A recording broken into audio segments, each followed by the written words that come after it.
అపార్ట్మెంట్లో ఉండేవాళ్ళు ప్రతి నెల మెయింటెనెన్స్ ఎక్కువ వస్తుంది, దోచేస్తున్నారని చెప్పేసి ఇలా చెప్తూ ఉంటారు. ఒక్కసారి గమనించుకోండి.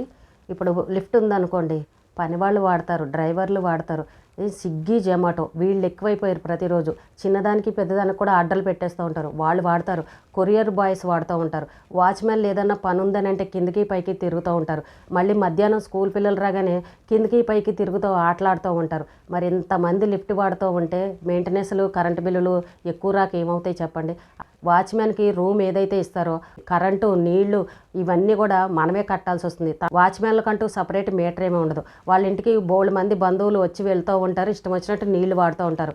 మరి ఆ కరెంటు బిల్లు కూడా మనమే కడతాం కదా. మరి ఇవన్నీ లెక్కేసుకుంటే మెయింటెనెన్స్ ఎక్కువ రాకపోతే ఏమవుతుంది చెప్పండి. అపార్ట్మెంట్లో ఉన్న వాళ్ళ కష్టాలు ఇలాగే ఉంటాయి. మెయింటెనెన్స్ ఎక్కువ వచ్చిందని ప్రతి నెల గొడవలు, పంచాయతీలు పెట్టుకుంటూ ఉంటారు. ఇప్పుడు ఫ్యామిలీలో ఇద్దరే మనుషులు ఉన్న వాళ్ళు అంతంత బిల్లులు కట్టాలి అని అంటే కొంచెం బాధగానే అనిపిస్తుంది. కానీ అపార్ట్మెంట్లో ఇలాంటి పంచాయతీలు ప్రతి నెల ఉంటాయి, భరించాల్సిందే.